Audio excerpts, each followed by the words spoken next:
사셔야 됩니다. 제 경험상 투자도 공부인 것 같아요. 저는 아직 무주택자이고 지금 이제 전세로 있는 11월쯤에 이제 전세 계약 끝나고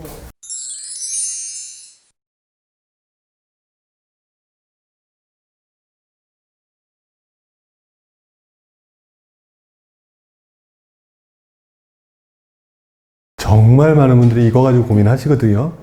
맞아요. 많이 고민하세요. 나는 아직 능력이 부족하다. 그래서 하려고 하는데 부담스럽기도 하다.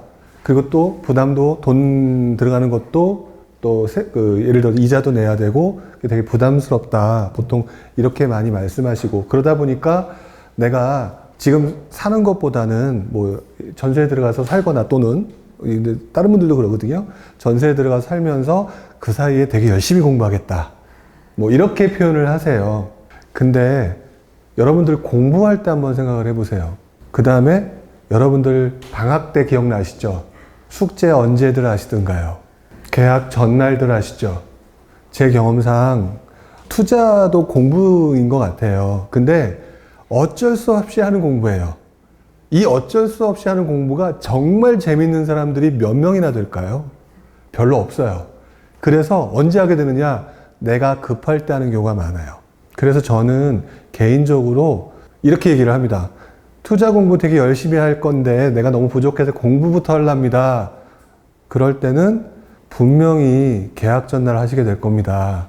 그러니 지금부터 하시려면 몸으로 직접 경험해 보세요라고 얘기를 해요. 저 같은 경우는. 왜 그러느냐?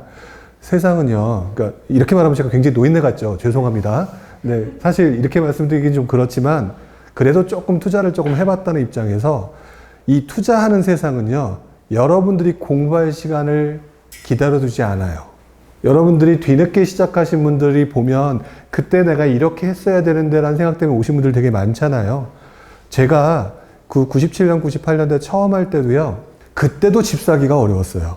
여러분들 회사 다니시는 분들 아마 아실 거예요. 여러분 다니는 회사 매년 위기죠? 매년 위기예요.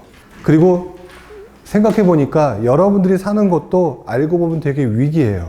근데 왜 위기라고 하느냐? 직접적으로 내가 느끼지는 못할지언정 세상이 휙휙 바뀌고 있다는 거죠. 저 투자는요, 예를 들어서 만약에 실수를 하실 수 있다고 생각해요. 실수했어요. 또 돈을 좀 날렸어요. 뭐 속상하죠. 근데 우스갯소리로 이런 얘기를 해요. 에이, 그래도 깔고 앉았으니까 다행이다. 언젠가는 오르겠지라고 할 수 있잖아요. 그러면은 그 하면서 놓쳤던 실수담은요, 과연 잊어버릴까요? 엄청난 공부예요, 그게.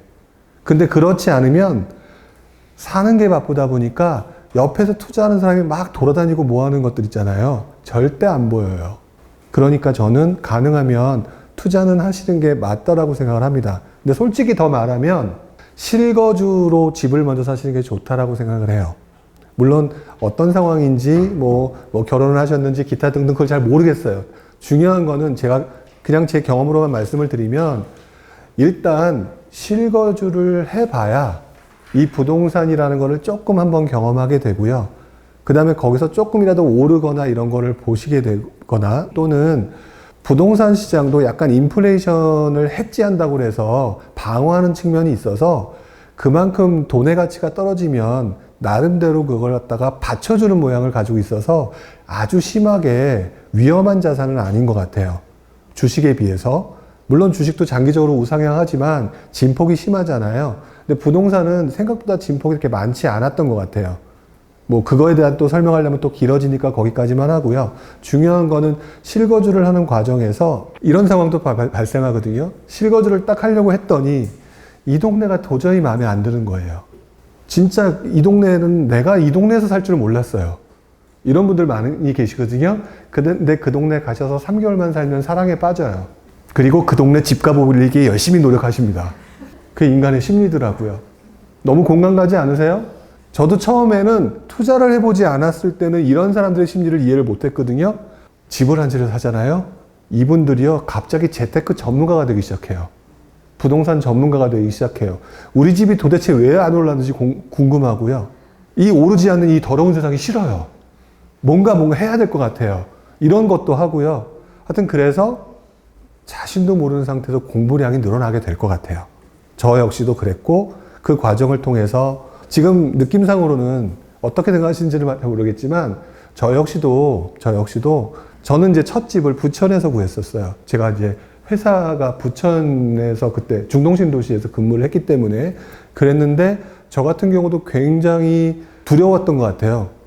제 기억으로 그때 대출을 5천을가 받았어요. 그 당시에 97년, 98년도에 5천을 받았거든요. 집값이 7천 얼마였어요. 7, 8천 하는데 이제 약간 제가 금융기관에 있었기 때문에 대출을 조금 더 받을 수가 있었어요. 그걸 딱 받는 순간 무슨 생각이 들었는지 아세요? 내 인생은 끝났구나. 그 생각을 했던 것 같아요. 근데 생각해보니까, 지나고 보니까 집값이 요만큼 움직여요. 500 올랐는데 그렇게 세상이 내 것 같을 수가 없어요. 그리고 옆에 동네가 2천만 원이 오르니까 왜 쟤는 2천만 원이고 나는 500밖에 안 오는지 궁금해요. 이렇게 해서 스스로 공부하는 거와 투자를 해서 내가 성공해가지고 이렇게 가지고 열심히 해야지라고 공부하는 거와 이게 받아들이는 감정이 틀리더라고요. 그래서 저는 우스갯소리로 까여봐야 된다라고 표현을 해요. 그래서 저는 투자라고 하시는 분들이, 그리고 투자를 하다 보면 이런 게 있는 것 같아요. 투자를 할 때는 항상 머릿속에서는 실패하는 거 생각하시는 분은 없습니다. 성공하는 것만 생각해요. 근데 투자를 하려고 하는 것보다 실거주를 선택을 하고 난 다음에 안정적인 상황을 갖고 재테크로 계속 불려나가는 쪽으로 접근하시는 방법도 오히려 도움이 돼요. 처음부터 투자로 여러 채, 수십 채 사는 버릇이 드신 분들은 이 경험이 늘기 전에 개수를 늘리다가 세금 때문에 막 때려맞고 규제 때문에 고생하고 또 전세 맡겨 했는데 역전세는 나고 온갖 평지풍파를 다 겪거든요. 근데 그때 멘탈이 많이들 흔들리세요. 그러니까 저는 처음이라고 하셨죠? 처음이라고 하셨으니까 투자도 되지만 이왕이면 내가 사는 실거주 집을 구하면서 오를 만한 것이 어딜까, 이렇게 접근하시는 게 더 훨씬 더 도움이 될 것 같아요. 집을 안 사야겠다라는 생각은 절대 안 하셨으면 좋겠어요. 사셔야 됩니다.